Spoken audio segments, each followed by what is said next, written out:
Like a trusted turnout jacket you've had for years, Flex 7 outer shell fabric delivers a perfectly broken-in feel on the very first wear. Flexible, comfortable, and powered with the strength of enforced technology, Flex 7 outer shell fabric is made to move. To learn more, visit tencatafabrics.com/flex7. Flex 7, powered by enforced technology. Only from TenCate Protective Fabrics. This episode of Fire Engineering Podcast is sponsored by LogRX, providing real-time accountability of all your narcotics from cradle to grave. Coming soon, LogRX will also track medical supplies, equipment, PPE, and even vehicle checks. Learn a better way to track your narcotics at logrx.com. That's LOGRX.com.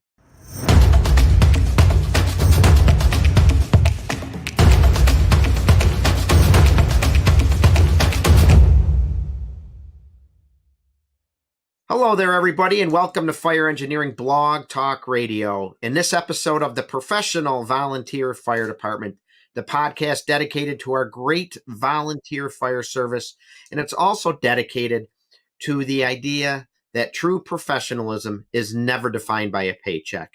And displaying and developing and maintaining a professional image, a professional reputation, are the duty and responsibility of all firefighters everywhere. Tom Merrill here. Thanks again for joining me. I hope it's a beautiful summer day wherever you're listening in from.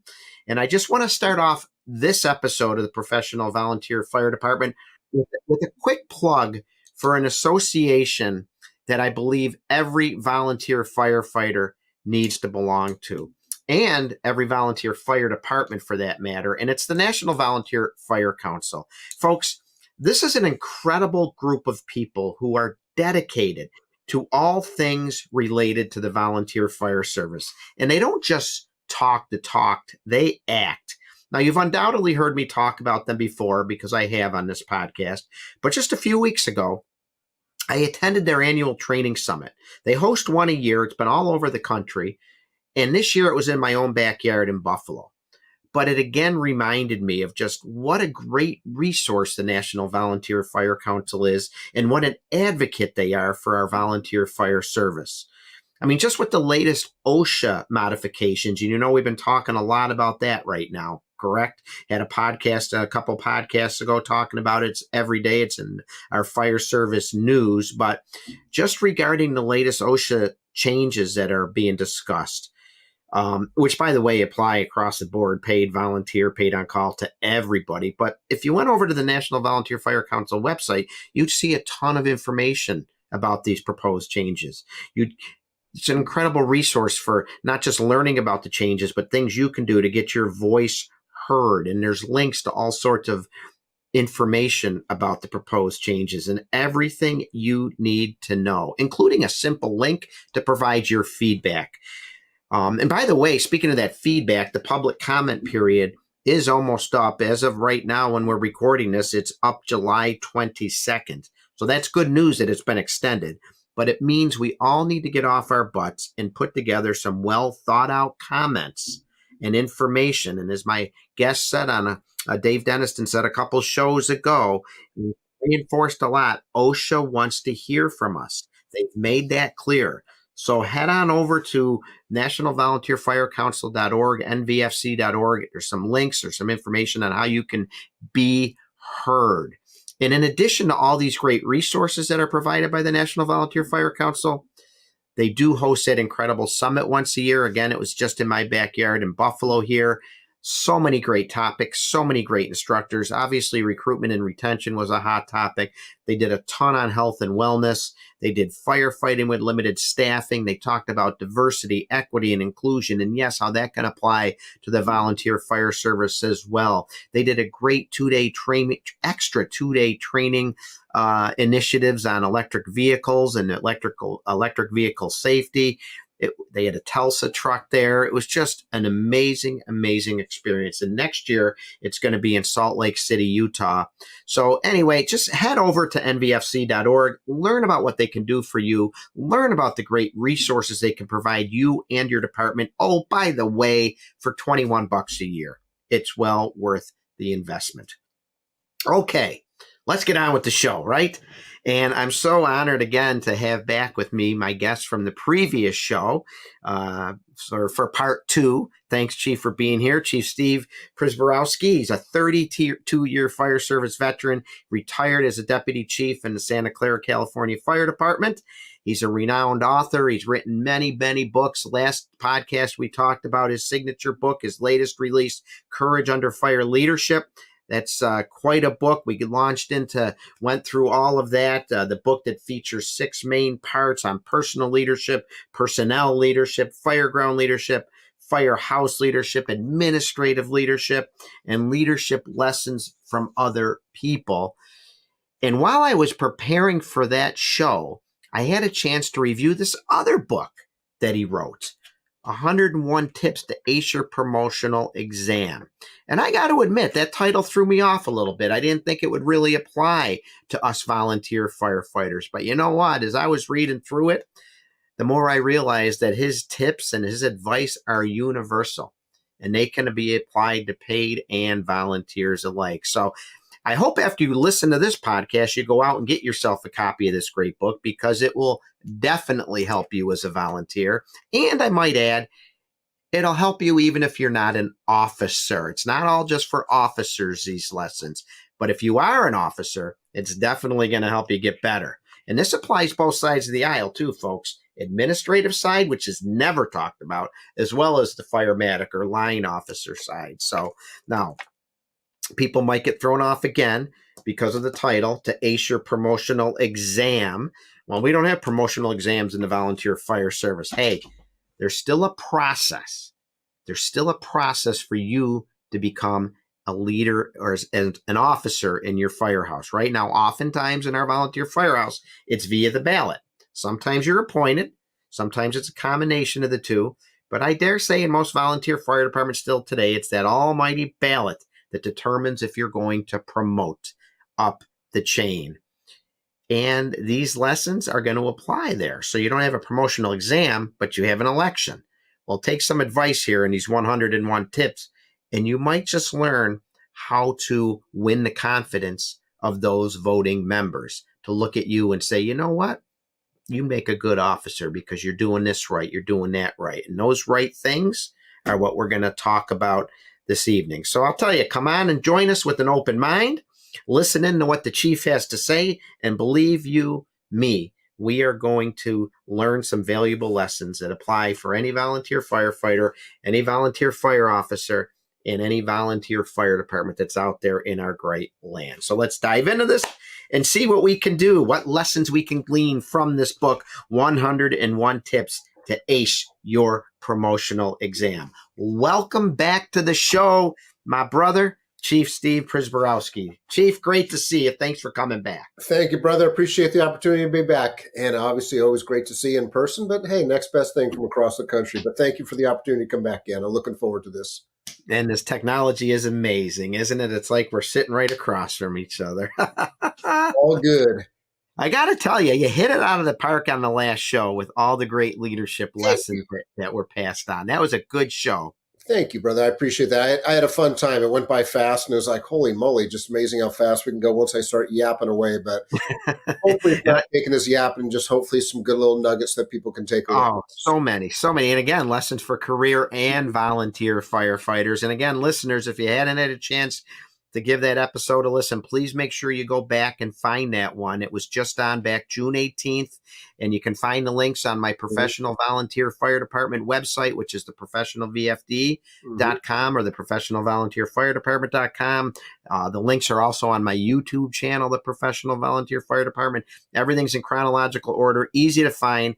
Do yourself a favor, listen to or watch the podcast and get yourself a copy of the Chief's book. So picking up this book, going through it, and like I said, I'm preparing for the last podcast, but this book hooked me almost immediately because as I turned the pages within a very short time, I knew we had to have a part 2 to talk about this book. So I'm so glad you agreed to come back on the show. Well, I'm So, glad you invited me, so thank you. well, absolutely. And I got to ask you, what was the impetus for this book? What made you want to write a book on acing your promotional exam?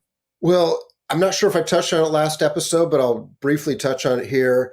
My passion has always been helping people get hired, but also stay hired, but also get promoted and stay promoted and obviously have a good, successful career, volunteer. And I say career, I mean, whether you're volunteer, paid, have a good, successful career, whatever format you're working in. So I've always had that passion. So way back when I started teaching at the college, I started, I've always wanted to do leadership. I've always wanted to do things that help people get better. And I started out self-publishing a couple entry-level preparation books that I previously published about 11 years ago to get hired in the fire service. And I also had a promotional preparation book at the time that's still available and still doing quite well, How to Excel at Promotional Exams. Because at the time I was still a captain and I still had a lot of nuggets that I was exposed to and used throughout the years to help me out and I thought were beneficial. So then fast forward to around 2000, maybe 18 or so, I was having a conversation with someone at Fire Engineering Books and Videos about some other books. We were just having a random conversation and I happened to mention that, hey, you know what? I've also got another good idea. And I threw a manuscript, because I'd already put together a manuscript over the years, just like the Courage Under Fire leadership I had that over a number of years I've been working on. But I had this completed manuscript pretty much done. And when I sent it off to Fire Engineering Books, they looked at it and they go, wow, there's a lot of good ideas in here. My 101 tips. I tried to come up with something catchy. And we went back and forth. I got a contract for that, which I was elated for. And then as we're talking about the discussions of how to make this work, because there's a couple other good promotional preparation books already in existence at Fire Engineering Books and Videos. I mean, Chief Andoni Castros, who I've actually known for years, very fortunate, and he actually wrote the foreword for this book. I mean, we go way back to days when I was a paramedic intern at SAC, actually Floor and Fire, with him and one of his partners back in the early 90s. So we've known each other for a number of years. He's got a lot of great stuff in those books, but I wanted to do something complementary, and that's why I put together that 101 tips, because he's got a lot of great tips in his book, but there wasn't a lot of maybe books related to getting promoted. I think one of the downfalls that you sort of touched on is, I joke with people, it's actually a leadership book disguised as a promotional preparation book. Let that sink in. It's a leadership book disguised as a promotional preparation book. And I sort of look at it now because it really is a niche, college graduate here, niche market, for however the term is pronounced, that I know it can turn away a lot of people when they see, well, promotion. I have no desire to get promoted. I want to be a firefighter. Great. Nothing wrong with that. So good, bad, or indifferent, the title is there, but it really is a leadership book. And when we were talking about how to make this work through Fire Engineering Books and Videos, the suggestions that I got was, hey, you've got your good tips in here. Why don't you reach out to some of your other friends, colleagues, and have them add to it? So when you actually look through the book, there's 101 of my tips, but then I've got about another 40 or so fire engineering authors, FDIC speakers, that have also contributed to it. Paul Combs was nice enough to allow me to use a number of his pieces of artwork that are just awesome to help solidify some points. So like my 101 tips are supplemented by some of Paul's artwork, and there are about, I think, 20 different pieces that he was nice enough to let me use. And then, like I mentioned, almost 40 other contributors, people, names that we all are very familiar with: Mike Galliano, Billy Goldfeder, Tiger Schmittendorf, Mike Dugan, Phil Joes, Anthony Avio, Benjamin Martin, Dave McGlynn, Larry Conley, Dennis Rubin, Andy Starnes, a lot of other authors that we're all probably very familiar with if we stay engaged. So my whole premise was, I got my tips, I sent them my tips, and I said, hey, pick a tip or two and supplement it. So it's not just me talking to everybody. It's actually people that are really, I think, subject matter experts in their own right from all types and sizes of departments. And I tried to pick people that were fire chief all the way down to firefighter, volunteer, career, urban, suburban types of departments. And I think that's what makes the book so special. Is, I mean, not just me, I think it's good information, don't get me wrong, but all the flavors that you get out there of different well-known speakers and authors that are contributing anywhere from a page, 2 pages, 3 or 4 pages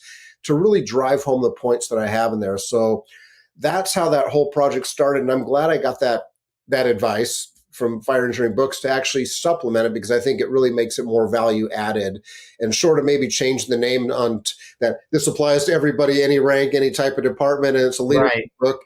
Hey, Right.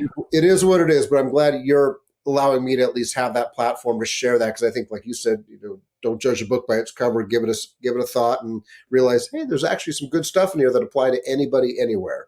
Too, I love what you did with the advice from those 40 other contributors. What was it? Voices of Experience, I believe Yeah, you called it, which I is would call it words of wisdom, but we words of came up wisdom. with voices of experience. I love it. And for the listeners, it's a great extra nugget of information that you're provided throughout the book from people that have been there, people that have done that. And it's just so relatable.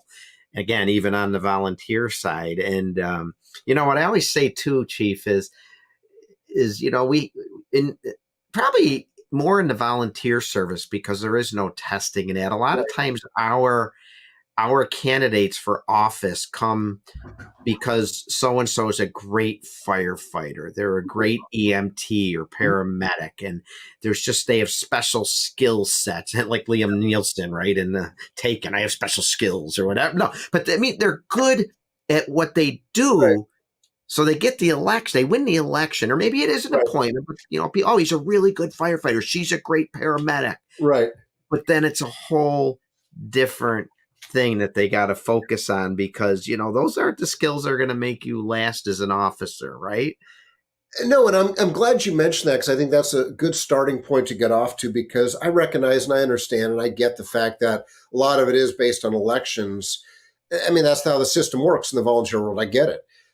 Versus, say, a promotional process that's an interview, maybe a couple of tactical simulation scenarios or a role play like many fire departments do that are career. But the whole part of that sort of concerns me, because I know it's still alive and well, correct if I'm mistaken, that sometimes it is because they're a good firefighter, they're going to be, whatever, supported to be the next whatever. They're an awesome kick-ass firefighter, so let's promote them to fire chief. Okay. Well, I know some of that comes into play, but there's something else to think about that. I know sometimes the cool kid play. If you're the cool kid and a popular person, you may get that election, but doesn't mean or equal competency. And that's a whole nother issue about respect, credibility.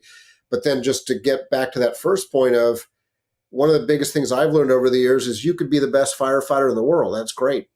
But doesn't mean you're going to be the next best, whatever, lieutenant, company officer, battalion chief, or he was a great firefighter, so they'll make an awesome fire chief. Two different skill sets. Still dealing with people. So, 100%. And, what I like to say too is, okay, you're a good firefighter, you're a good medic, you aspire to this leadership position. Well, to me, part of being a good leader, being a good boss, being a good officer is recognizing that you can still get better, being honest with yourself, looking in the mirror, where can I improve? And as you say right off the bat, I think it might even be in your intro or your forward, this is a lifelong process. This isn't you're elected instantly become a great leader, right? This develops over the course of time. So start now with these lessons that you're passing on. Build your resume, so to speak, now. Well, it's not just resume. It's you touched on a little bit earlier. It's earning your stripes. You didn't say those words, but along the lines of earning credibility and respect, because I think that's what makes a good leader of any type of organization. That is, you may be great at what you do now, but once you're in that next position, you got to earn your stripes and be able to hopefully get the credibility, respect. And I think that's that whole key of, I hate it when I hear people say, well, I'm just a volunteer, the stuff doesn't apply, or I'm just a firefighter. Leadership transcends all ranks up the organizational chart, all types of organizations, departments, whatever else. I think that's the not hidden gem, but just the thing that's not mentioned enough, that just because you're not, quote, an officer doesn't mean you're not a leader. Sometimes the best leaders we have are at the firefighter or engineer ranks that don't have that leadership, maybe responsibility within their job description, but it's expected of them to be that leader. And I think that's the whole thing, is just providing a lot of nuggets or tips that I've learned over the years from others that I just feel are worth passing along. And you also talk about, and again, it's right at the very beginning, take your time, right? Once you arrive at a winning recipe, don't mess with it, right? You can do an analogy there, I think, about a food recipe or something, don't you? But I love what you had to say about that, if you want to talk about that a little bit. Well, it's so easy, I think, and I can't speak for everybody, obviously, but whatever it is that we're going for in life, whether it's a relationship, whether it's a job or career, a position, a hobby, it's very easy to sometimes want things very fast, want them now. We live in that type of world, or take shortcuts. And I think my whole points are savor the journey, because life is a journey. You don't think, and I didn't think about these things when I was younger. And of course, I had an idea of where I wanted to be in my life, my career, and everything else, whether it's family, whether it's whatever situation in your job. But looking back at it, it's like nothing good comes fast and easy most of the time.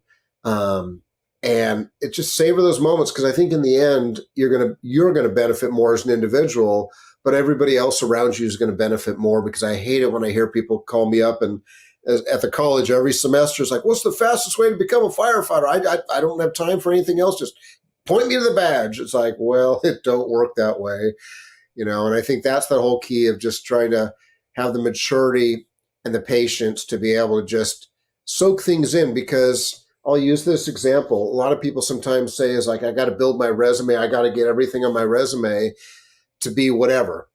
Well, we don't hire or promote resumes or pieces of paper. We should be hiring and promoting people with good characteristics, good positive characteristic traits, civil service above self, mindsets, all those things that are required within any type or size of fire department. I think that's that challenge. Is sometimes very easy when people are chasing something that they forget about just being a good human being and being able to offer that.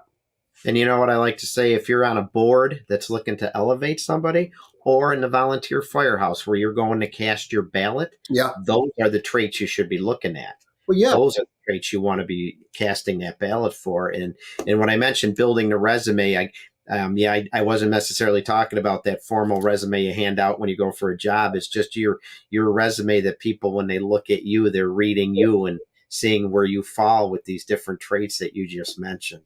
Yeah, you can talk the talk all you want, but you better walk the walk. And that's what sometimes people don't realize, that we're all of us are always sizing up and assessing not just the situation, but the individuals that we come in contact with. And yeah, the resume is not the piece of paper, but it's the whole persona that you're, are you a sleazy used car salesperson? No disrespect against those folks. Or are you someone that truly is someone that is a brother or sister, someone that we can, that we know has our back and obviously is willing to do what they got to do to help serve the community. Right. So let's zip through some of these tips. I mentioned in the pre-show that I'm going to throw out some tips at you, and I want to get your ideas about how they apply to maybe us as volunteers, or in some cases, they even apply in our game of life. Again, these lessons are universal across the board. So I jotted down some numbers and some notes about how I think they might apply to the volunteer ranks, but I want to hear from you about that. And tip number one, right there on the first page, tip one, career development is a journey. We alluded to that a little bit about how it's, take your time and enjoy the journey too. Enjoy being a firefighter. Enjoy those first few years and soak up as much as you can. But even though it says with tip one that career development is a journey, I don't want that to throw off any volunteers, because I've made a career of the volunteer fire service after 42 years and still going. It is a journey, but I'd like to have you expand a little bit on that with your thought process. Well, thank you. I think this especially hits home for the volunteers, because you're doing something above and beyond something else, because in probably most of the situations, you're doing double duty or triple duty. And I say double duty, I mean family and obviously volunteer life. And then if you're doing triple duty, like probably many also are, it's family, volunteer, and whatever career position you have. I know some volunteers are career firefighters, but many are not, and that's fine. Nothing wrong with that. Right. So it's even more of a juggle. So the whole point is, we all have learned over the years that fire doesn't discriminate. The people that we serve don't care who shows up most of the time, as long as we're competent, nice to them, and attempt to solve their problem. I mean, it usually doesn't say volunteer, whatever, or career. We just have that representation when we show up. And I think that's that key, is recognizing that there's a responsibility there. And it's on the career side too, because a lot of times, even the career folks, I've experienced myself complacency, and I've been there, laziness, or I don't got time, or why do we need that? Well, I think it's even more of a challenge on the volunteer side when you're also having to focus on your competing interests, meaning not competing interests, but your family is number one, obviously, as well as maybe your employer that pays the bills to take care of the family, but also making sure that you're ready to go when that bell goes off. Because there should never be an excuse, because I'll hear this sometimes in classes, well, Chief, just, and I'm not Monday morning quarterback anybody or talking crap about anybody. It's just like, well, Chief, we're just and this is people saying that we're just a volunteer department. We do the best we can. I know that. I hope you do. However, the gold standard should be the gold standard. When I say the gold standard is when the bell goes off and someone is in need of our assistance, whether it's a house on fire, vehicle accident, whatever type of call that we're responding to, we got to be trained and ready to go. Sure. With that good positive attitude of making someone's day better. We may not solve every problem. We may not be able to save everybody, but we better darn near try our best to make it look like we are. I don't say look like, that sounds bad, but make it like we are. Right. And I always like to say too, and we, don't use the excuse, we're just volunteers. That belittles us. That belittles the volunteer. Great. You are a volunteer, yes, but you're not just a volunteer. No, you're a firefighter. I mean, that's what people don't. I know there's some on the career side that'll say, well, us and them, but it's like, no, we're all firefighters. Right. Tip number 2, know your why. This is something I wish I would have been exposed to way back when in life. But as I know now, you learn, I know now what I wish I would have known back then. So much of what we do in life, and again, it has nothing to do with the fire service. This is just a personal thing from a personal life standpoint. All of us need to know our why. What makes us get up in the morning and remain focused? Whether it's our family, whether it's our things that we're fortunate to do, whether it's our job, whether it's our whatever, occupation. Knowing your why is critical because when we talk about leadership, if you look at leadership traits, which there's countless leadership traits, positive ones, a lot of people say, well, leader has to have their vision, explain their vision. Exactly. Well, you got to have your vision, but your vision better match the mission statement, but also better match your why. Your why better also match, quote, the mission statement, common sense, ethics, morals, and everything else. But I think the why drives everything because if you can explain your why, not just to yourself, but if it's not even, and I'm not even talking to interview panel, like here I try to talk about how if you have an interview, explain your why because it'll help develop yourself and explain where you're coming from. But I think it gets people to connect with you more and maybe follow you more as a human being, as a leader. And even if it's just another fellow firefighter, knowing your why, I think can help, put you in a good spot at least because you know where you're coming from, for lack of a better term. Right. And I know you referenced that very good TED Talk with Simon Sinek. It starts with why, and that's if anyone would like to see that, just YouTube that one, right? It's out there. And it's only, I think, like 18 minutes, like most of the TED Talks are, but that is probably one of the best ones because when I have at the college every semester with a new entry-level wannabe firefighters, that's one of the first things I usually say is, okay, we're going to talk about exposing you to the fire service and give you opportunities and help you see where you want to be. But it starts with your why, because that, I think, drives everything in life. That's phenomenal. Good stuff. Mm-hmm. Tip number 4, I know you said you actually thought about making that tip number 1 because it's just it's a common sense tip, but not everybody has common sense, right? Prepare for the position you aspire to. It's funny you mention that because someone asked if these tips are in priority order from 1 to 101. It would take me forever. It's almost like, trying to pick out which kid is better than, we don't have kids, but which kid is your favorite kid? They're all good. But I think it is important to prepare for the position. I say that because I get back to today's fast, want it now mentality where people are just Sometimes building things up. I want to get there today. Well, yeah, I know. But the whole point is, if you prepare for the position that you're going for, whatever it is, you're a firefighter, maybe preparing to be a company officer, you're a company officer, maybe preparing to be a shift commander, or maybe a chief of department. You haven't been in that position yet, I get it. But if you've prepared for that position, whatever that is, there shouldn't be a lot of curveballs. There's nothing more, I think, disheartening when I hear people say when they get into a position, whether it's elected, whether it's appointed, whether they took a promotional process, it's always like, wow, I didn't expect this when I got in the position. I mean, it's like, I got to be the designated company officer. I got to be the designated adult and hold people accountable. Well, that's not fun. Well, you should have known what you signed up for. Well, I didn't want this position. I didn't know. Nobody told me. I got to be the bad guy? Well, yeah. Well, no, here's the thing. If everyone's doing their job correctly, there shouldn't be a need to have you be the bad guy. But unfortunately, that 5% sometimes the population causes 95% of the problem. But what I look at with that one too is that closely ties in with number one. It's part of the journey. Oh yeah. Part of your journey through the fire, so it shouldn't catch you off guard. Well, here's the thing: it's every position that I was fortunate to promote to. Obviously, you don't know what you don't know, but you can sure try as heck. And again, this applies even on the volunteer side. Let's say it is an election, and then you find out the next thing you know, it's like, oh cool, I'm going to be whatever, company officer, chief of department.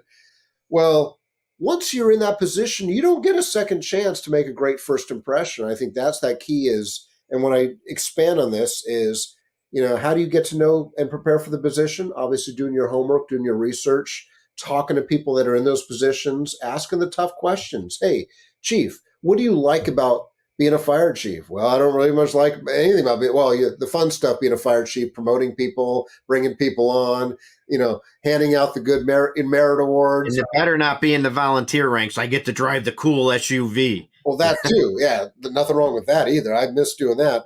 But there's also a lot of unfun or unpopular things you have to do. And I think I just say as a chief or a company officer, but I think preparing for the position is critical because you're never going to have everything dialed in, but the fewer curveballs you can get, the better. There's, fire engineering. There's many great books when you look at what fire engineering books has to offer. I mean, I can't remember the last one. I think it was one of them, the Fire Chief's Handbook. We've all probably seen the Fire Chief's Handbook. That's like 6 inches thick. Great information.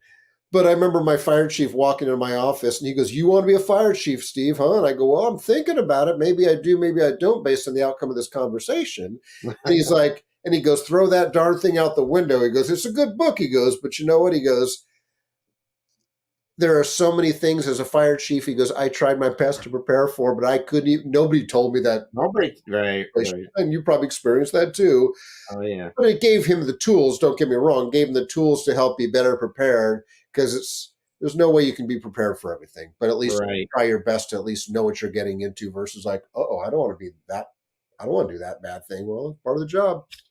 And as you embark on this journey, as you embark on tip number one, that this is a career development journey and you prepare for the role of being a department officer. Along with that comes learning to do the job, treating people right, giving them respect. And you know what? Volunteers, your people will start trusting you, being confident in you. And now you might stand a chance to better win that election or that appointment. It's part of the journey. It's part of preparing yourself. There's no on-off switch to turn on if all of a sudden you find yourself in that position. Hallelujah. Yeah. And then when you get to that position, you jump right into it in tip number 10. From this point on, there ain't nobody else to blame, right? It's all on you. Well, that's the real, not scary part for some, but the real, I guess, reality or gut check for some is that I always love touching base with people that, think they've got a good idea what they're getting into. Then they're in the position, then checking back, a week or two or a month or 3 later on. "Hey, how's it going for you?" It's like, I prepared my best, but you know what? There was still this, that, or whatever else. But again, for most of those people, they're navigating it pretty well. But there is nobody else to blame. We live in a society that loves playing the victim. Many people love being the victim. But it's like, you know what? Ain't nobody to blame but yourself. Well, it was an election. I didn't tell them to vote for me. Well, then you shouldn't have said, I accept the nomination or I accept the election. Well, I didn't want to do Right. that. Well, then guess what? That's the weird part. Well, it's not weird. It's just the higher up you go. I mean, we all start out usually at the lowest level of any organization. And of course, we know the higher up you go in an organizational chart, maybe not up to fire chief, you may not get there, but all eyes are on you. And that's why you don't get a second chance to make a great first impression. And the critical point of just knowing that you got to put your big boy, big girl, big person pants on and recognize that, you know what? Oh God, I got to make this decision. And that can be lonely sometimes. Yeah, well, wasn't that a common expression we hear from time to time? Leadership can be very lonely, right? And no good deed goes unpunished. That's true. That's true. Tip number 11 is so true because we've all been around negative Nellies. Let's talk about the power of positive thinking and being the one that believes the glass is half full, not half empty. Oh man, does that strike a nerve because we've all been around those negative Nellies. Well, it doesn't take much that if anyone, for all of us that are, I'll say all of us, for those that are on social media, on the internet or whatever else, it doesn't take much to, you go on your phone or device or whatever else and see just the complaining, the whining, the frustration. And I get it. I mean, technology has made it very easy for, I think, the average person to start, I guess, being more of a complainer, whiner, whatever else, recliner sniper. Thanks, Andoni Castros, for that. Yes, I remember that one. Yep. But it's so true that it makes one of the sessions I do on courage under fire leadership is personal responsibility, which means, before you expect anyone else to follow you as a leader, you got to have your own shop in order. And that's being that person that thinks the glass is half full because, it's so easy to be, like you said, the negative Nelly and misery loves company. And here's the challenging part as a company officer, especially, it's easy at the lower ranks to, complain about this, complain about that. And then, of course, you're the officer or even the chief coming in and, hey, what's going on? And the next thing you know, firefighters are complaining about something and they want you to join in on their frustration versus if you're the one that says, well, you know what, guys, we don't have control over that. And, be that leader that takes the high road and is able to say, you know what do we have control over? We have control over what goes on in the real estate of this firehouse, real estate of our first due area, or whatever jurisdictional boundaries that we have when we're on that engine, that truck, that rescue, whatever else. I think that's the hard part because it's not popular to be the positive one. If you look at news today, anything that comes out, it's almost people want to play the victim. People want to always point the fingers. People want to play the blame game. It's the company's fault. It's the chief's fault. It's the board of directors' fault. The city council's fault. It's the citizens' fault. They didn't vote for us. Well, guess what? You only have control of yourself. As I'm always that fan of being the positive one, and it's right. And it can be frowned upon sometimes because it's not cool to be positive. Sometimes it's cool to be at the kitchen table, just going down, blanket party on whatever else is the cool thing to talk about. But someone's got to be the adult and say, what? Let's focus on this. Focus on the things you have control over. I remember sitting in one of Chief Salka's class once, and he told an FDNY story about when times were bad and they were going through some problems in the FDNY that filtered down from the top, and the troops were angry. And he was one of the angry ones, and I believe he had a chief pull the group aside and say, look, I know this stinks. I know you're not happy, but you know what? There's nothing we can do about it. Let's control the things that we have control over. Let's make sure our firehouses are a fun place to be. Let's make sure we're sharp and we're trained and we're a team. And that's the type of stuff that we have personal control over. Worry about that. Well, and 100%. And there's a risk to that too, because there is a risk as a leader, because when you come across that way, there's always the risk that some people not thinking will be quick to blurt out, well, you drank the Kool-Aid, or, you're one of them, you forgot where you came from. And it's like anything else, you've got to be able to say, no, I haven't forgotten where I came from. You got to redirect the conversation. I'm focusing on what we can focus on. Like you said, what's going on in our firehouse, when we respond on calls, because here's the thing.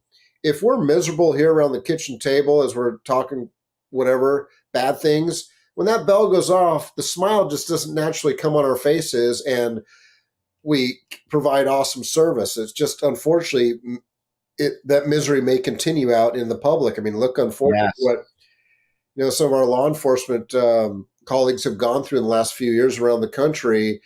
Very frustrating times. Some of the challenges they've had, public perception, and and I know I have some friends who are law enforcement officers, and I go, how do you guys? They don't speak for everybody, but how do you guys try to stay positive? And there's some that don't stay positive, and unfortunately, it doesn't help the situation; only makes it worse.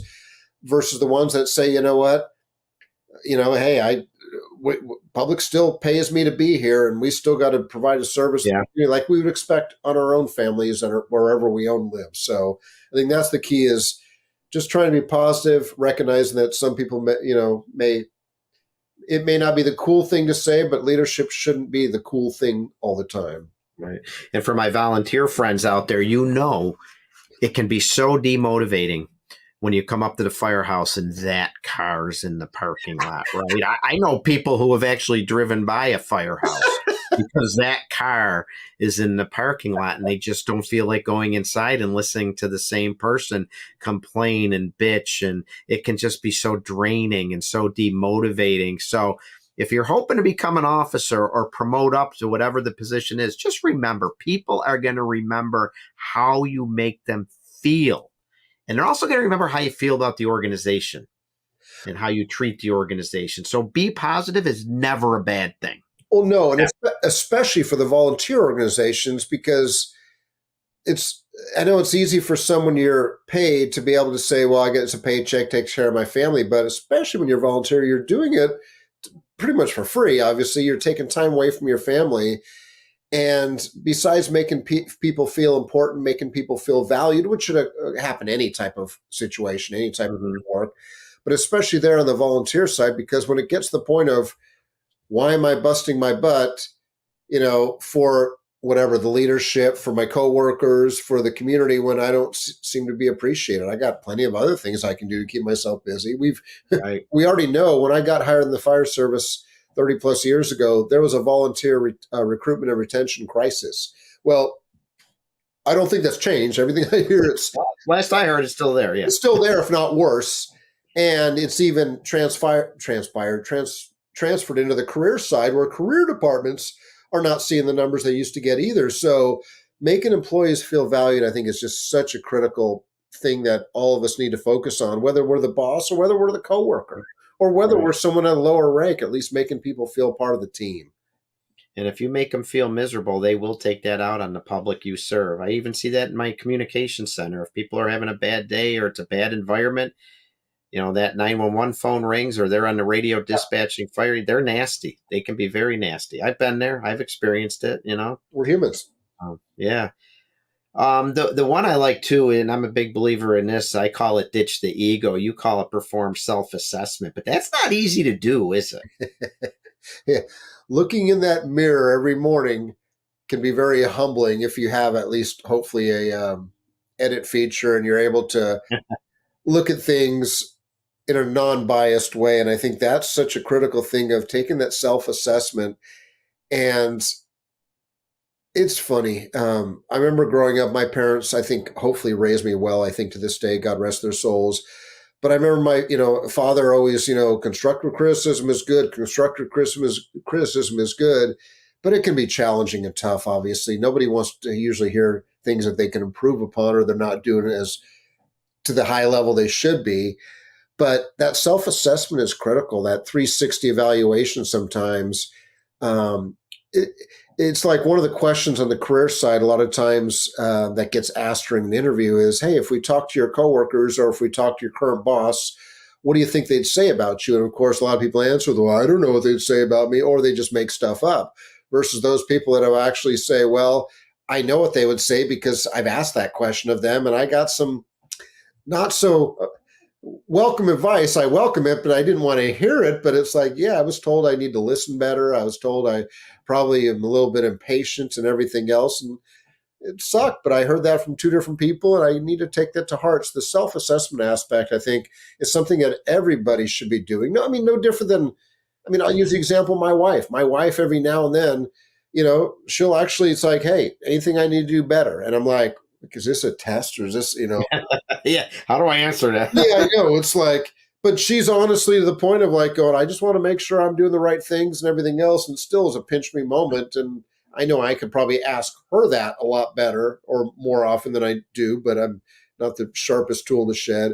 But I give her credit for doing that. And she's like, okay. She goes, I just don't want to get blindsided with divorce paperwork for whatever else. I'm like, no, I don't either. Trust me. So the self-assessment, I think, is something that's almost ongoing in life and has nothing to do with anything related to the fire service. It's just life in general, plus the fire service too. And to be better at it, you've got to be humble. You got to ditch your ego. You got to be, and again, know you can improve. And if something's not working, be honest about it. And perform that self-assessment. Never stop looking in the mirror. You've got a couple tips that are very closely related. Yeah. And it's about learning from mistakes. Learn from the mistakes of others, and at the same time, learn from your own mistakes. That's pretty big. That's a lot to know there. I'm a fan of making mistakes, hopefully not deadly ones, hopefully not majorly critical, life-threatening mistakes, because I'm a fan of they give you the opportunity to hopefully learn from those mistakes. I remember years ago having one of our policies was if you're going to call in sick, 8:00 was the shift change start we had. And the way our policy worked is that if you're going to call in sick, call in by 6:30 in the morning to the automated software, dial in on your phone and call in sick. And that way by 6:30, it allows the staffing software to start, firing off to be able to find someone to fill your spot well before 8:00. So we don't have to force somebody back, blah, blah.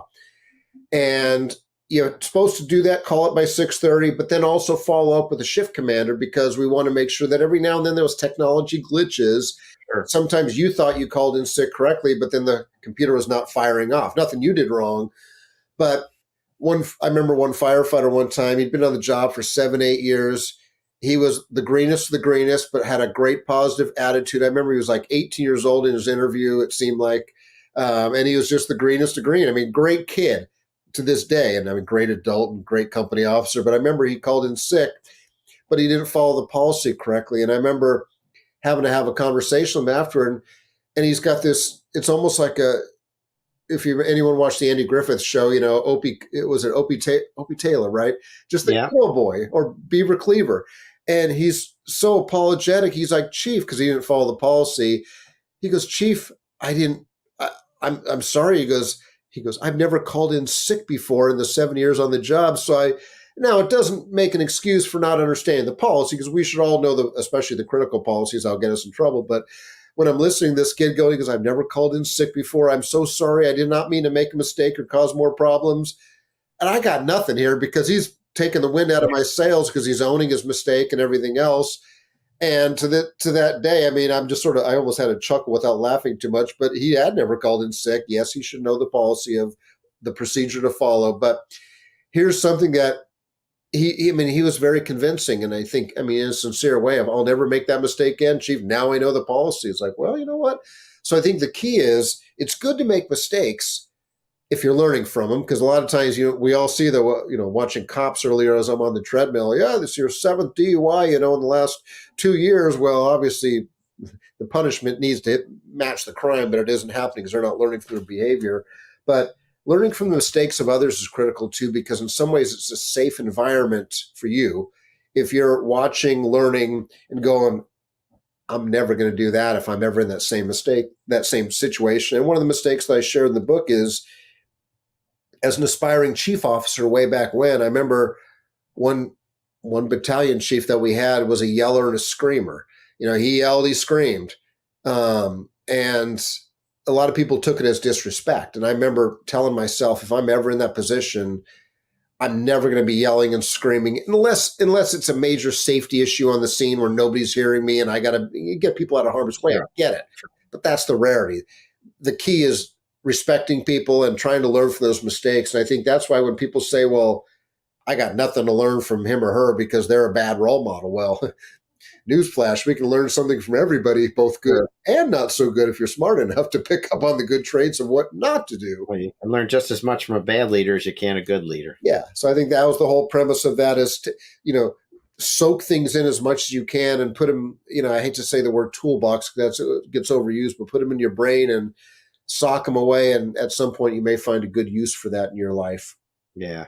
A couple others that are pretty closely related that really apply to the volunteers is being a good role model on and off duty, as well as, hey, newsflash, you want a good reputation, you want to earn the trust, confidence of your members, stay out of trouble. Yeah. Is that even necessary? I guess it is, because it happens all the time. We see it all the time. It's funny when people ask me, it's like, hey, as we talk about expectations, accountability, all this stuff, could you tell me your expectations? I always joke it is 3 words: do your job. And then someone once said, Chief, it should be 4 words: do your job, comma, right.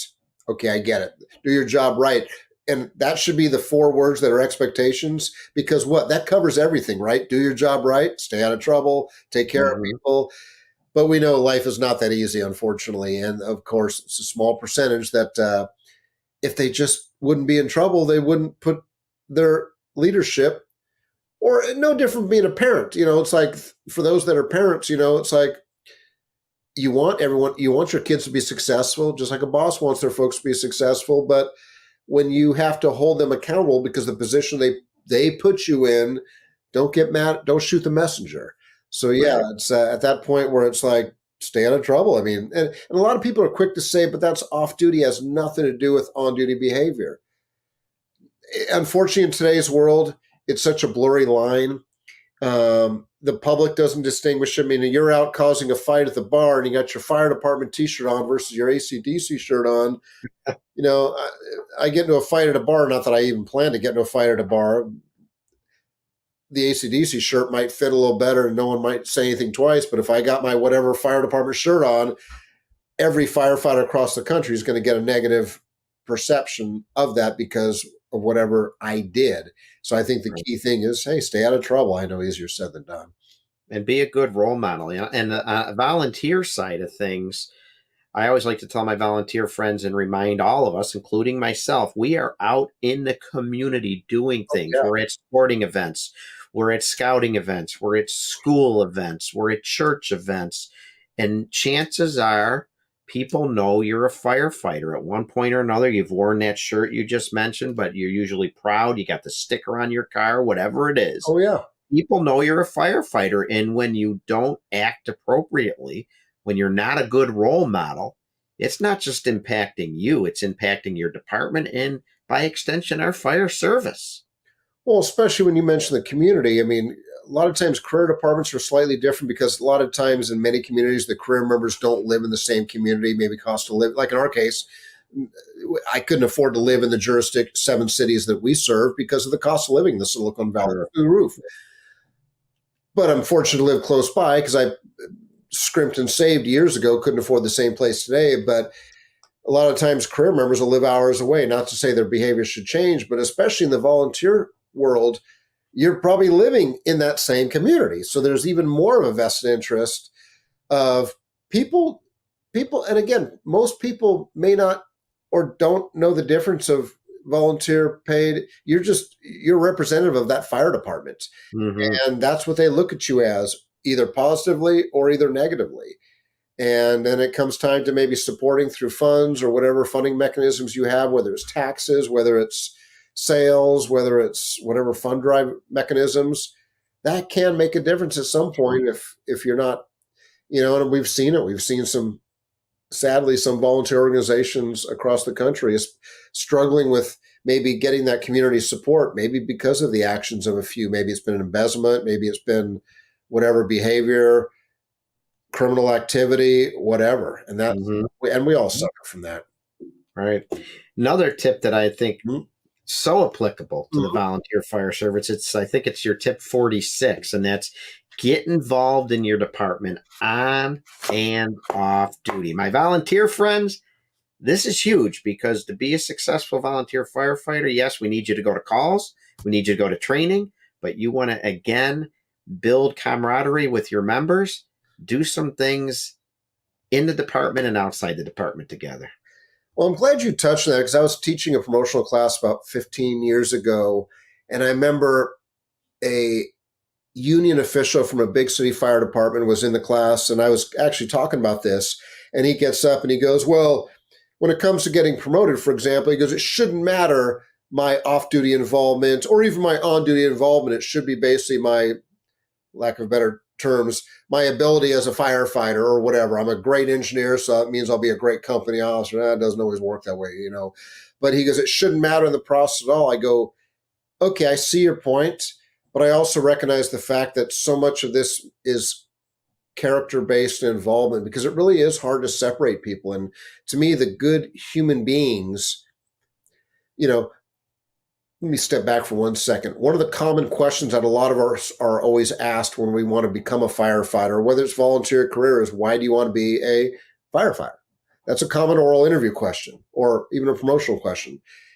And it's amazing when I have a lot of people answer that question of, well, I want to give back and I want to be able to give back and support my community and, you know, whatever. Okay, newsflash, every human being, whether you want to be a firefighter or not, should be a good human being that wants to give back, support the community, and do good things for other people, whether you're a firefighter or not. But I think that whole point of getting involved on and off duty gets back to your character in the sense that I get there's limited amount of time. I mean, there's, you know, what is it, 168 hours in the work week, 24 times 7. I'm not a mathematician, whatever it is. There's only so many hours in the day. But the point is, if you can be that person that is able to manage things, juggle things for the department to make things better, then you know what? You probably are someone that's giving back. Again, no one expects 150% because that's impossible to give anything more than 100%. But if everyone did 69% or 70% at the bare scraping minimal, nothing gets done. And Right. again, we're all in this together. And the more we can, I think, do to help our, not just departments out, but our communities off. I know it sounds old and cliche, but, you know, pick your poison. You want to complain about things, which is easier, or you want to be part of the solution? I mean, and unfortunately, being part of the problem is the more common, easier way for some. Yeah. And another one is pretty closely related to that. But again, my gosh, does this relate, in my opinion anyway, to the volunteer fire service? And I've told some of my members this Right. that are aspiring to be officers, take advantage of completing a special project at your fire department. I'll just start with that one because on the volunteer side, again, folks, you want to be an officer, I'm going to think about, what have I seen you do? Have you served on a committee? Have you chaired a committee? Have you taken on a project and done something to help the fire department out, and stick with it and persevere? Because any project that's ever been done, any committee you're ever on, there's going to be pushback. There's going to be some obstacles. There's going to be some naysayers. And on the volunteer side, it's easy to say, screw this. I can't work with these people. I'm done. That's not somebody I want as an officer. I want someone that can stick with it, keep a positive attitude, understand there's going to be obstacles. Well, first off, too, I want someone that's going to step forward to chair a committee, to get involved, to take on a project, maybe run the fund drive, whatever it is. That shows perseverance, dedication, commitment, all good qualities in a leader. Plus, no organization ever will have enough staffing and bandwidth to get everything done. And that's how some of the best things get done, is people take that ownership, and not just take the ownership to get it started, but to sustain it and maintain it and not lose interest in it. Because a lot of great things, we've all had those great things in our departments that, hey, great project, great program, but then so-and-so retires, or they get bored with it, or they didn't get promoted. So why am I wasting my time doing it? Well, because it was the right thing to do. And then next thing you know, it dies in the vine, versus they made sure they had a backup plan. They had a succession plan in place that whether they retired, got promoted, lost interest, there was somebody else always willing to take on that Explorer program or that whatever volunteer training program or whatever it is in the community. But I think it all comes back to people and having those good character traits to recognize that we all get better by being involved, being involved and not complaining. Then you know what? I know you know this. Maybe this is a newsflash for some. You become an officer, there's going to be other work to do, committee assignments and jobs and tasks and whatever it might just be, truck checks, whatever. Show me you have perseverance to do things on a regular basis by being involved early before you're even elected to the position. And I'll be more likely to cast my vote for you. Well, yeah. And it's funny someone was joking one time in class, you know how you find out, Chief, if you got a promotional process going on? Because like in career departments that have promotional processes, usually whether it's a captain's test, battalion chief test, or whatever else, it's usually on a cycle, like once every year, every 2 years, or whatever else, to create an eligibility list. And someone was joking one time, you know how you know there's going to be a captain's test or battalion chief's test coming up? And I go, how? Well, when everyone starts signing up for all the committee assignments or project assignments because they want to put something on their resume, make it look good. And then the funny part is once the promotional process happens and they don't get promoted, or they do, they just like wipe their hands because they're no longer interested in it because it either didn't help them or it didn't make a difference, or they just check the box. It's like, no, do it because you find that passion that you can make things better at. And I think, yeah, it's a challenging thing time-wise, but you know what? It's the right thing to do because hopefully all of us are looking back whenever we move on from the fire service or any line of work that we're in, we can say we made things at least a little bit better than we found them. That's leadership. On the volunteer side, from time to time, I've heard somebody say, well, it must be November. The election's a month away. Joe or Jane's coming around again, or it must be whatever month it is when the election. Same idea. Same circus, different clowns, right, my friend? That's hilarious. So see, more applicability than people can maybe imagine. Absolutely. 2 other tips very closely related, but again, so important. Yeah. Know your department inside out and know your community inside out. Oh my gosh. So applicable in the volunteer ranks. You've got to know your department. You should understand your bylaws, your rules, your regs. You should understand how to refer someone to the right person if they have a question, especially as you're on your journey, learning the ways of your department. And in the volunteer world, obviously, we're out and immersed in the community. So know those 2 things like the back of your hand. Well, like it or not, anytime you go up a notch in the leadership rank, company officer, whatever, battalion chief, deputy chief, whatever your ranks are, more eyes are on you. And the goal is not having the answers. I was naive to think that as a brand new captain 20 some years ago, I had to have all the answers if I wanted to, I got to be that oracle. And it's like, okay, no, the key is not having the answers. The key is not looking like an idiot, number one, but also knowing where to refer people and knowing where to get things done, knowing who your subject matter experts are, knowing that maybe you're not the most talented. I'm mechanically declined, not inclined, declined. People laugh at that. My wife is the mechanically inclined one. And you know what? I'm good with that. But you know what?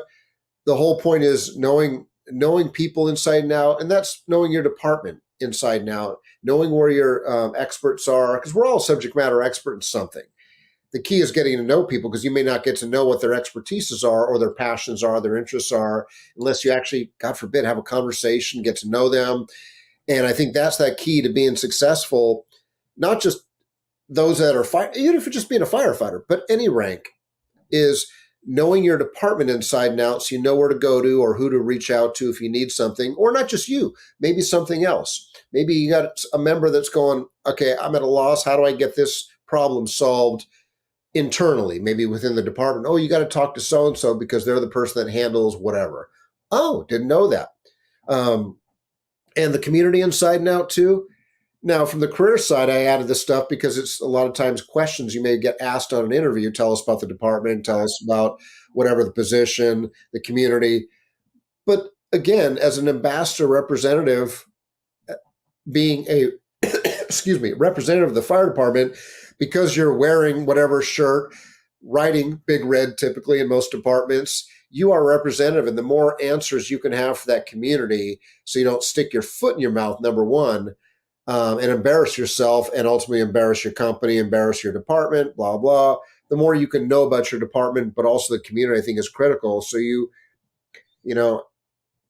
can, I hate the word tone deaf, but you're not tone deaf in the sense that you're stepping on yourself and recognizing that you're insulting people because you don't realize that that's an insult. Like in the Silicon Valley here, I mean, there are so many different, it's a very culturally diverse area that's not just white or black. I mean, it's very culturally diverse, and you can easily insult somebody for not understanding where you're, what you're saying, what you're doing, or how you're reacting to people. It makes it more challenging for fire service folks to have to get to know their community but it's a reality. If we're serving, we need to make sure that because again, if you're insulting the people that are the taxpayers, Yeah. the public relations people that you want their support of, it's critical to make sure that you're doing the right thing for the right reasons. Absolutely. Absolutely. Tip number 62 is another one of my favorites, and we've talked about some of it already, but you talk about having to have an understanding of the soft skills and ensure you have them. What do you mean by soft skills? I think we've talked a little bit about them, right? But why don't we go over what soft skills are? Because they're as important as the hard skills, the firefighting, the EMS, sticking people with needles, overhauling, cutting people out of cars. Yes, that's important. Let's talk about those soft skills. I know some people roll their eyes when they hear that term soft skills for whatever reason. I get it. But it comes back to, I remember hearing someone say, I can teach most, not everyone, I can teach most firefighters to do the task level skills. Before you say, well, you should be able to teach everybody. No, you can't teach everybody everything. I get it. But you can teach most the skills. Some may get it right away. Some may take a long time. But you can usually teach most of the skills.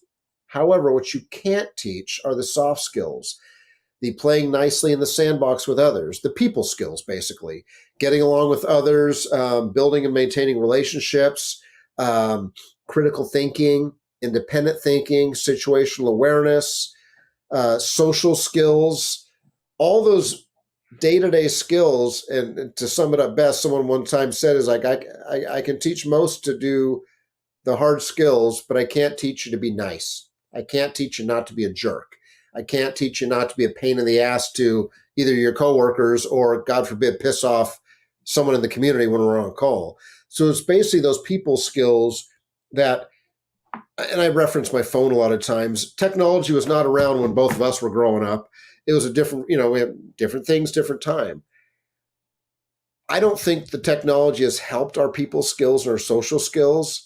I'm not against technology. I think there's a lot of pluses to it, but I see so many people today that are just, doing whatever they're doing, and they're just sort of almost, for whatever reason, buried, and it takes away the social aspect. So the people skills of just getting along with others, doing the right thing for the right reasons, being a good teammate, being a good family member, being a good friend, being a good brother, sister, whatever else. That's in a nutshell what the soft skills are. That, again, I don't care if you can throw a ladder with 100% perfection all the time, or don your SCBA in 23 seconds with no errors. But if you're a jerk when you go out there when the bell goes off, pissing off the customers or pissing off your coworkers and causing more problems, we don't need you on the job. I'm sorry, but he throws a ladder. Awesome. He's fastest hose puller. Awesome. But he's pissing off people left and right, and now it's causing more work, more problems, and it's affecting us. Right. And you might not, on the volunteer side, you're not going to maybe get the confidence of your members. You might lose the election. Yeah. And now maybe if you embrace doing the self-analysis, looking in the mirror, you can learn from that and hopefully do better next time. Cool. We've been going for about an hour. I still have a group of tips I want to get through. So I hope you can stick with me for just a little bit longer here, because there's so many good ones. I was looking if I wanted to skip over some, but I really don't. Communication skills. Take classes on communication. What do they say? There's more ways to communicate today than ever before.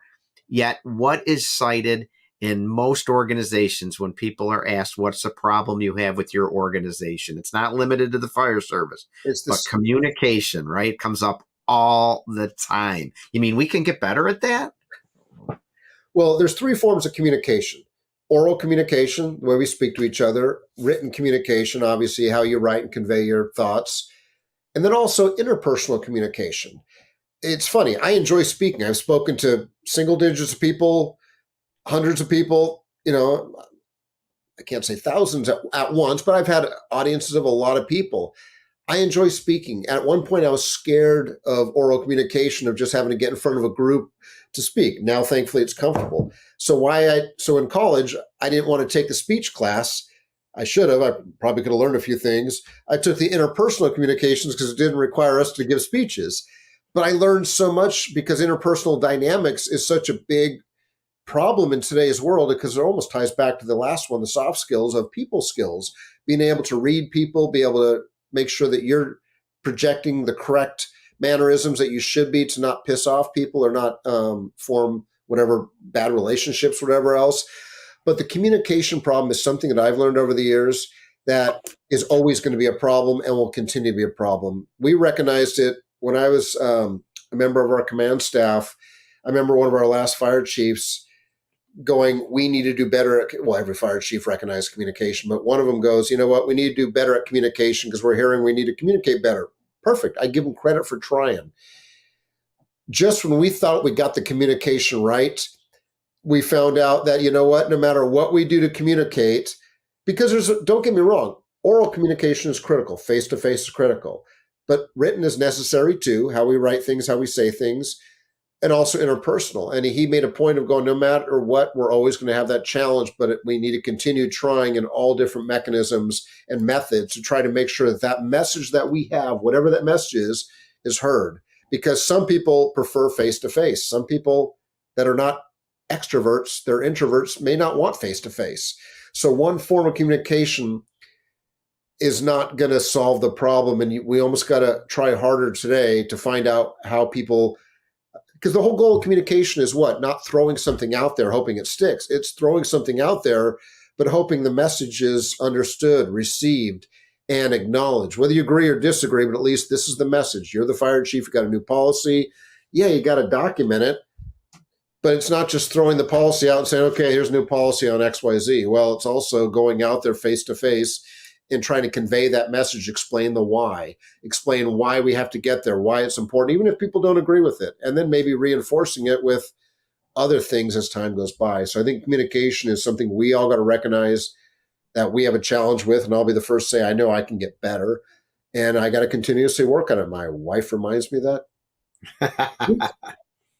You know what I'm finding in the world today, and it's related to communication, is also related to the soft skills, is I think people are becoming more socially awkward than ever before. I think they're so used to doing everything online. They're not even shopping anymore, and they're not interacting with the public. And in my opinion, firefighters should be anything but socially awkward. So you might have to work at it, but it is an important skill. And I'm glad you put it in there. Socially awkward. Get out there and learn how to communicate with people, and start with this. Mm-hmm. Start with this. Smile. When you're walking by your coworkers or fellow volunteers, smile, be genuine, and then employ those soft skills about showing that you have compassion and empathy and you truly care. It goes a long way. So much can be done with how many times we see people walking down, head in their device, versus just acknowledging somebody. Exactly. And smiling. And even if it's just a smile, how you doing today? Even if they don't acknowledge you back, that's fine. Take the high road. But so much of it starts from you showing that that person in front of you is the most important person, at least at that moment. And make eye contact with them. I neglected to say that. You know, I'll just tell a quick story about, I always like to say, be real, be genuine. What do you mean by that? Well, and I use this in my class, and I just experienced it 2 days ago, and I'll get to that. If you ever call Verizon or some of the insurance companies, they have canned responses to whatever your problem is. Oh, Mr. Merrill, your phone's not working. I'm so sorry. Well, 2 days ago, I'm coming home from work, and I met a deer head on and destroyed my car. And something I'm dealing with right now that I'm not very happy about. I loved my Jeep Grand Cherokee, which is now totaled. I'm pretty sure it's totaled. But anyway, I call my insurance agent, the 800 number, not my actual agent, and they read from a script. And to me, it did anything but make me feel like they put me in their good hands, if you know what I mean. It just went against everything because they couldn't even be genuine. They had to read from a script. Oh, Mr. Merrill, I'm so very sorry that I hope you're okay. Folks, learn how to communicate, learn how to embrace those soft skills, be genuine when doing it, look people in the eye, smile, and you'd be amazed at the results. And that's only going to get worse, especially with artificial intelligence and the scripts and everything else. So yeah, try not to be that way, because the same person that will also probably say, oh, I apologize for all you've gone through. But when that person had nothing to do, and I appreciate not sincerity, I appreciate the apology, but it's almost like a weak apology because they had nothing to do with maybe your bad interaction beforehand. Right. Another lesson I learned, the deer always wins. Couple others here that are very closely related I'd like to get through because I think they're important, and I talk about this all the time like you do, Chief, and it's tough on the younger ones coming up, and I'm not opposed to new ways of doing things. I'm not opposed to new ideas, but I still firmly believe if you're going to be a leader, you got to be a reader. And you got a couple tips in there in the 60s, I think, about try and read one fire service book over a month, and then the next month read a non-fire service book. I agree. Look at my bookshelf behind me. I see your bookshelf. I got fire books, military books, political books, business books, history books, everything, because yes, I do like to read. I understand not everybody's a reader, but you want to up your leadership game, embrace reading some of these books to make yourself better. A friend of mine who's a captain with San Jose Fire, I remember he's still got this, I don't know if he's got I haven't seen him for a while, but he had a bumper sticker, "Reading is sexy." But it's so true because it's so easy to have that excuse that people have of, well, I don't like to read, or I'm not good at reading, or whatever else. It's like, okay, I get it, but I mean, books don't put out fires. Books don't, save people. Okay, I get it. However, books and whatever you're reading, whether it's a book, whether it's a magazine, whether it's, I don't know, something you're reading, you may pick out some nuggets. If you can't pick out some nuggets, even if it's a 200-page book or whatever else, you're not trying hard enough. You're wasting your time. Because to me, I can look back at any book that I've ever read, and there's usually something that sticks out. Now, I'm a fast reader. I don't retain a lot of this stuff. It's just like boom, boom, boom, just squirrel, and I get it. But there's usually something that'll stick out. And I think that's the whole key is pick up those little things.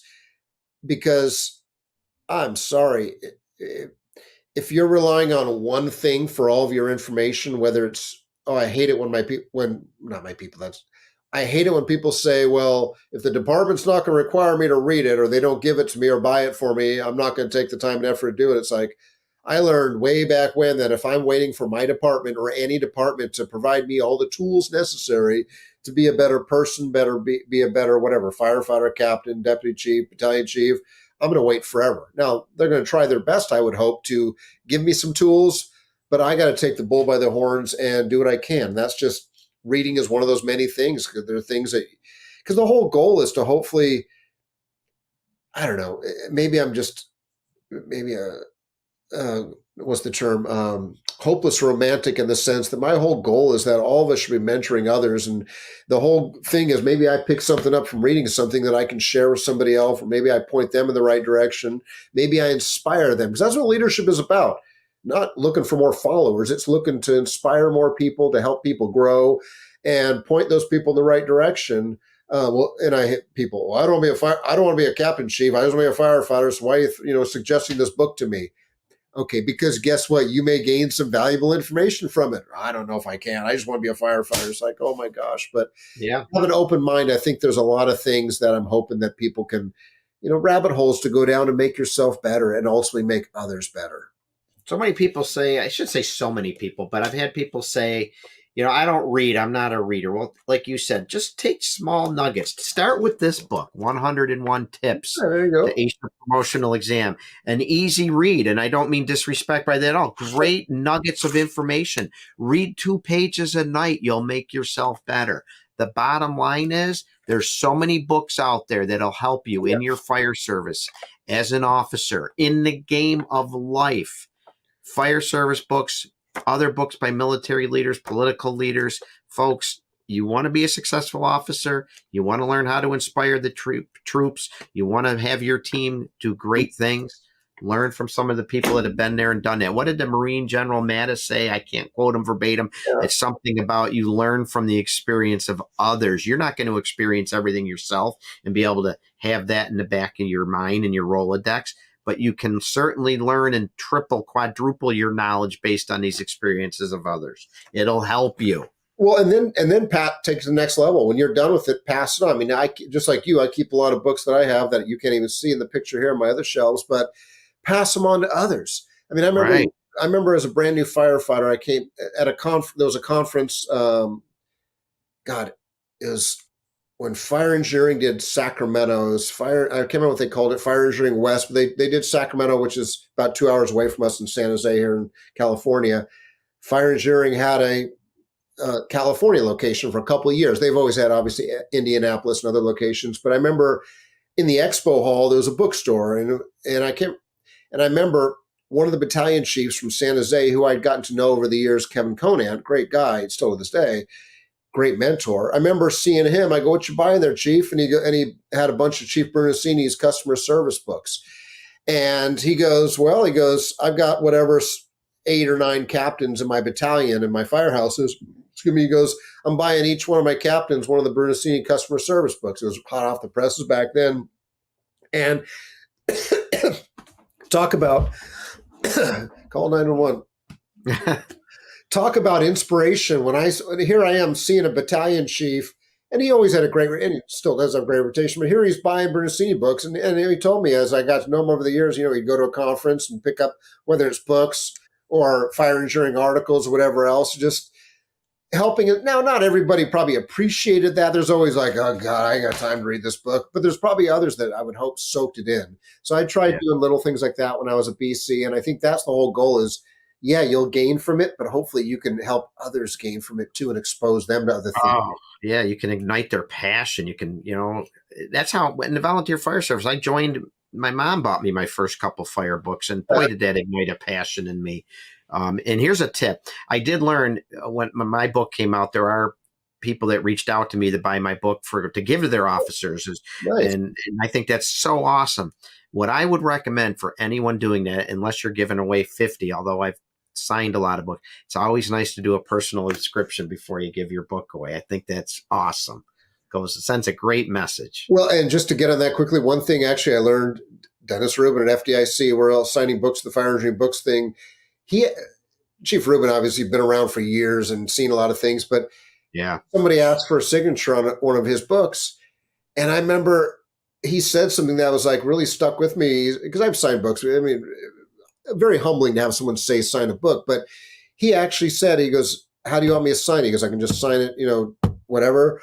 Dennis Rubin, do you want me to put it to you, put it to somebody else? Do you want me to just do something generic?" Because he goes, "I recognize that some people it's for themselves, but sometimes people give them to others." And I'm like, wow, what a good little nugget here from, someone that's obviously been around the block in a good positive way of, how do I make this that personal touch of how do I best do this for you? And then the person's like, every person would say, "Hey, do it this way," or "I'm giving it to one of my firefighters." Yep. Perfect. I'll sign it to them, Yeah, that's so cool. That's so cool. And right along with reading, and we have to launch into this one because I agree with this too. And again, generational differences, but I still think it's important. Yeah. And you mentioned it, subscribe to at least one fire service publication and email list. And along with that, another tip 71, stay in touch with what's going on in the fire service. You got to be interested, folks. I want to elect or appoint, and you want to promote interested firefighters because they're going to be a better officer.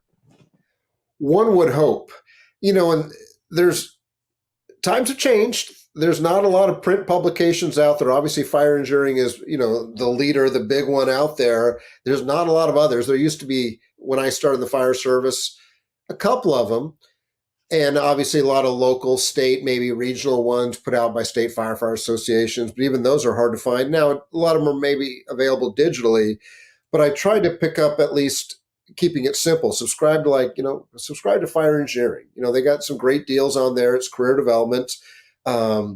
Most firehouses I've seen around the country that I've been fortunate to visit, let alone the ones I've been fortunate to work at, a lot of departments do have fire engineering delivered every month, which is a great thing. I mean, I remember when I was in the training division, one of our administrative assistants, she goes, she's just processing the annual subscriptions, which there's a lot of, and she goes, "Chief, why are we, and it's not her fault. She's not a firefighter. She's just minding the budget."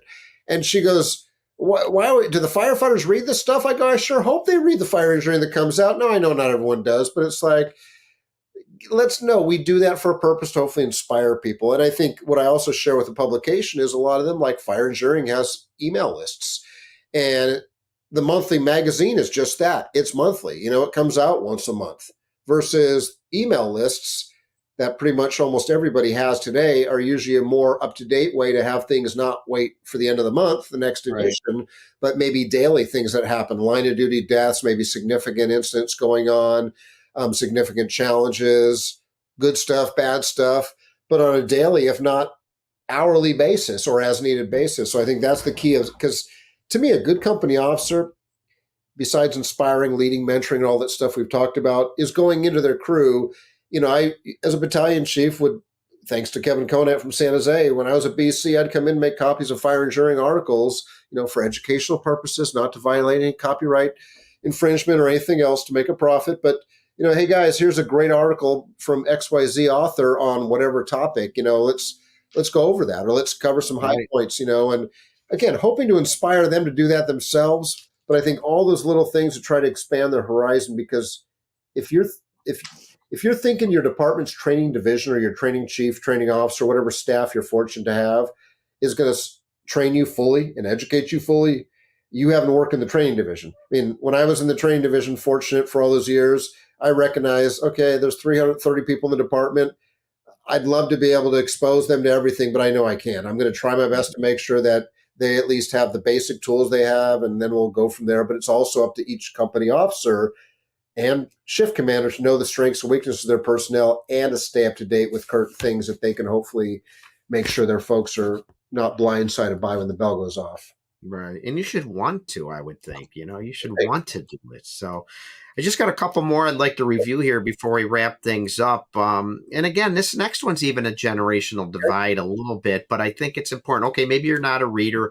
So I'm not always talking about the magazines. Like you said, there's great stuff online. Just be careful of what you choose. Yeah. But this to me is important. Try and attend at least one fire service conference each year. And my take for our volunteer friends, it doesn't always have to be the big national conference. Yes, we'd love you to go to FDIC if you've never been there. My gosh, that's the premier. But there's enough state and local county organizations out there that are bringing people in, and you should want to go to those. And the networking alone, on top of the knowledge that you gain, is worth its weight in gold. And again, it gets down to, don't you want to be interested in this service you're volunteering for?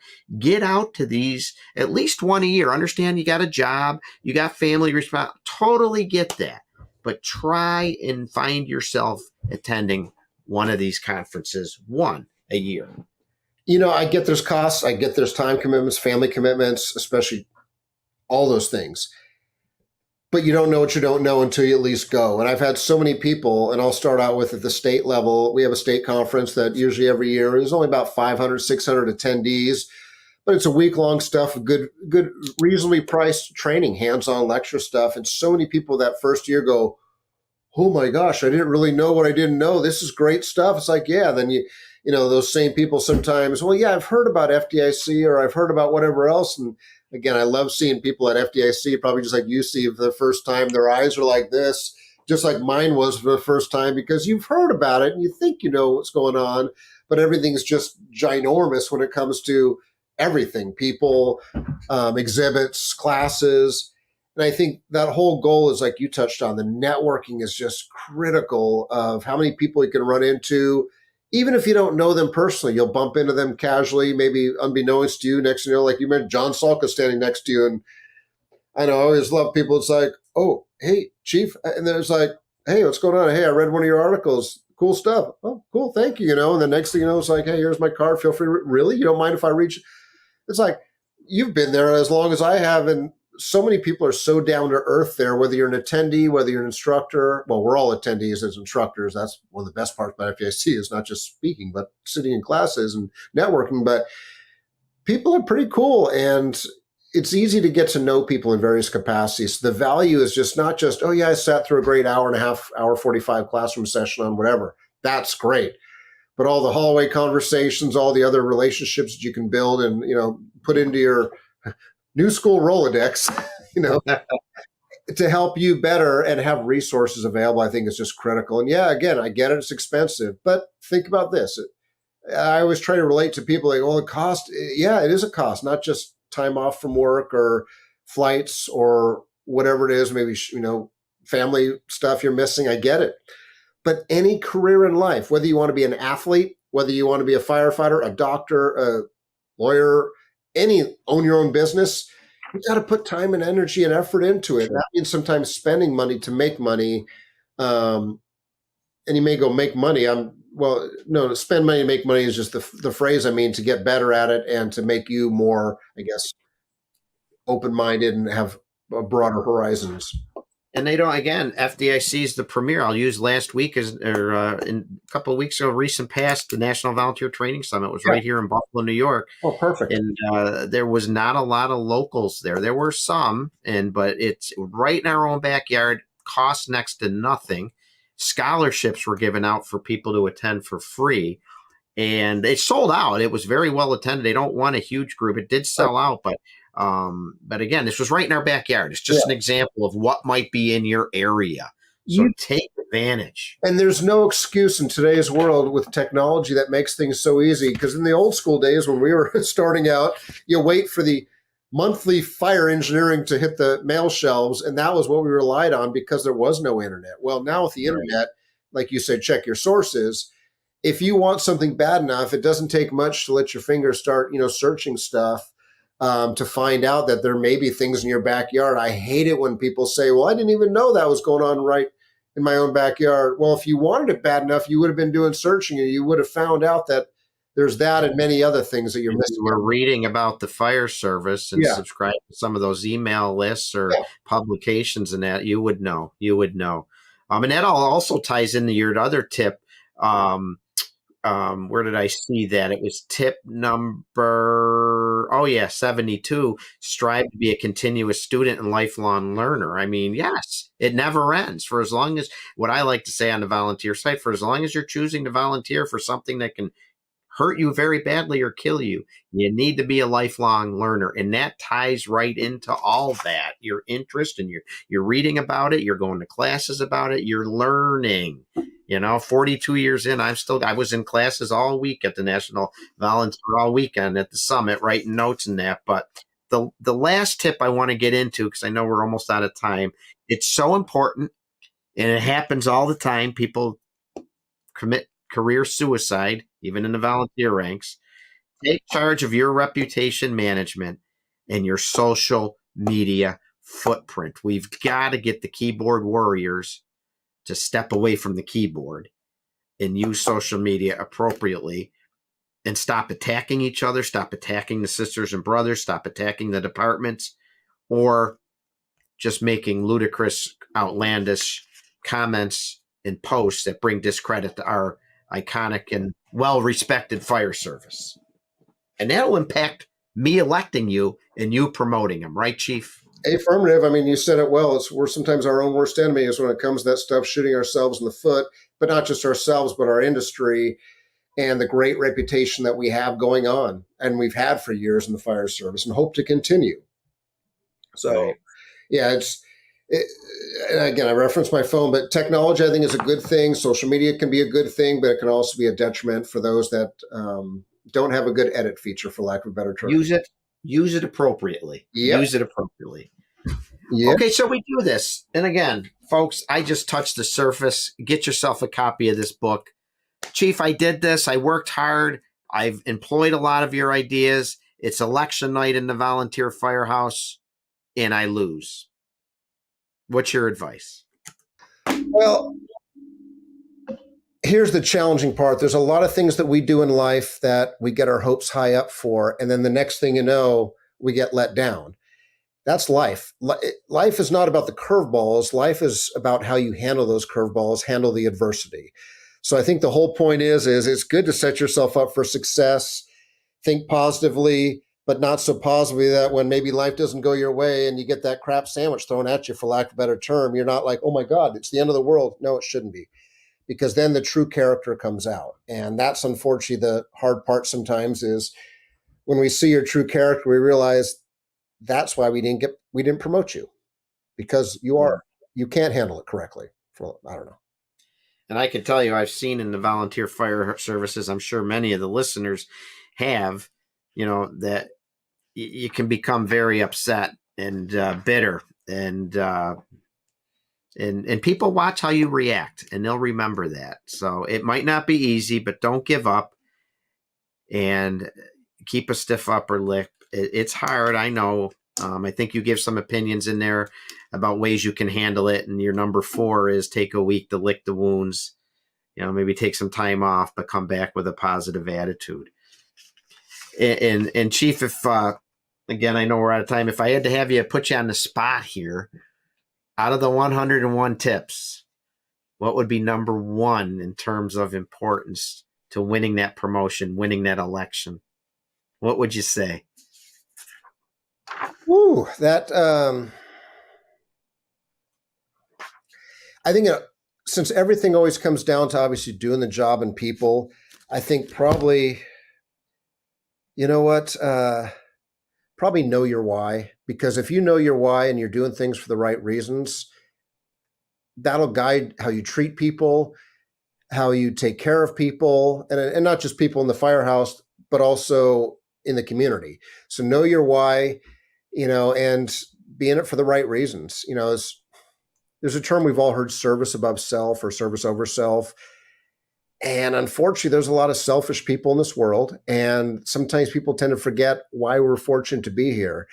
Sometimes when people say, well, whatever, there's a lot of things we hear, but it's like, wait a second, to wear this badge or put that patch on the shoulder or whatever else, that's a privilege.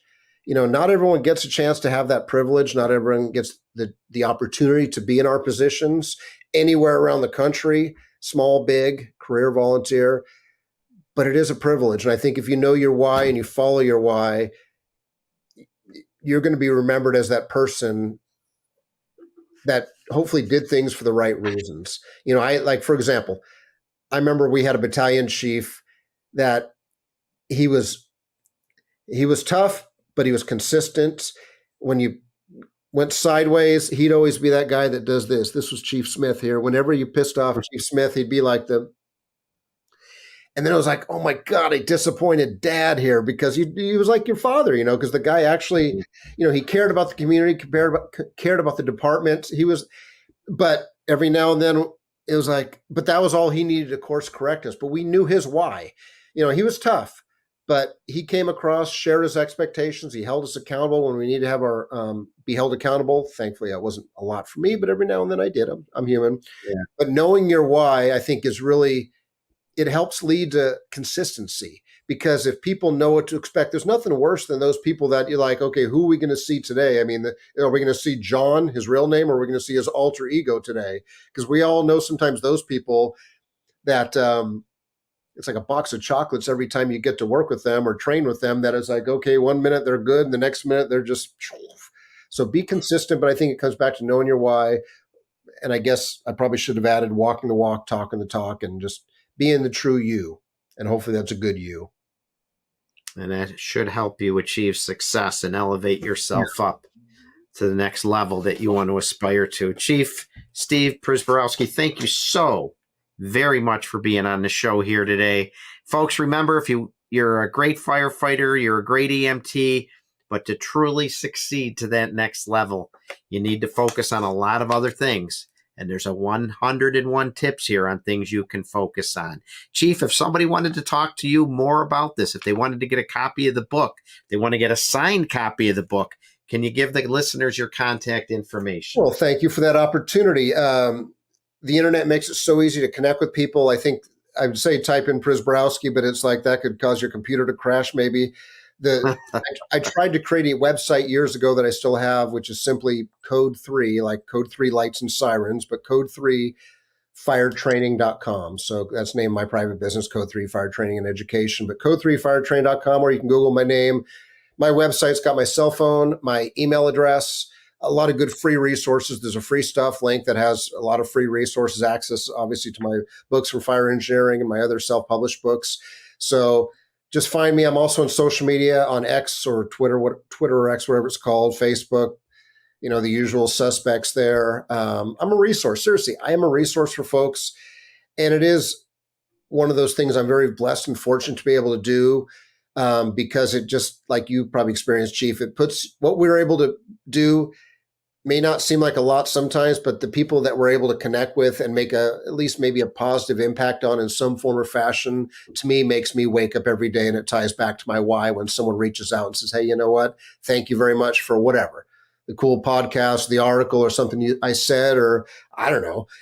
I don't expect it. I didn't do it for those reasons. I think most of us don't get into that for the accolades, but it is nice to know that we're making a difference. I'm a resource, and I really hope people reach out if you have any questions or you just want to say hi. You are a tremendous resource, and I really appreciate you taking the time to be on my show again for part 2. And we could have talked a lot longer, but again, folks, we just scratched the surface. Grab yourself a copy of the book. And Chief, thank you again for being here. And if anyone would ever want to reach out to me, my contact info, you can email me at tamerrill63@aol.com. I'm on Facebook. I'm on Instagram. I'm on X. You can go to my website, theprofessionalvolunteerfiredepartment.com. And speaking of books, if you're interested in my book, The Professional Volunteer Fire Department, I'd love to sign one and get it off to you. Just reach out to me. But thanks again, people, for listening in. I truly appreciate it. Chief, thank you. And my next show will be Tuesday, August 20th. And just a heads up on that one, I believe my guest is going to be Captain Mike Dugan. Many of you know him from the FDNY, retired. He's been doing a lot of advocacy work along with Captain Mike Gagliano from Seattle, who might also join us. They have a fantastic subject that you're going to start hearing more and more about, and it's the concern with these large warehouses that are being built around the country and the challenges they present. And oftentimes they're protected by volunteer departments because they're in very rural areas. And there are some scary things to know and understand about them. We're planning that. It may be the next one in August. Stay tuned for that. But anyway, taking enough of your time. Thank you so much, folks, for listening in. And remember that true professionalism is never defined by a paycheck. And your residents are owed professional service delivered by professional firefighters who represent a professional organization. Thank you for listening in. Take care, folks.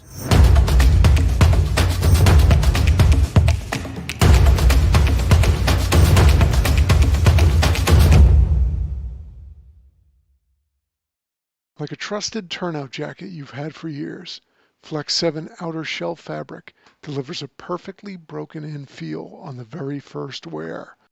Flexible, comfortable, and powered with the strength of enforced technology, Flex 7 outer shell fabric is made to move. To learn more, visit tencatafabrics.com/flex7. Flex 7, powered by enforced technology. Only from TenCate Protective Fabrics. This episode of Fire Engineering Podcast is sponsored by LogRX, providing real-time accountability of all your narcotics from cradle to grave. Coming soon, LogRX will also track medical supplies, equipment, PPE, and even vehicle checks. Learn a better way to track your narcotics at logrx.com. That's LOGRX.com.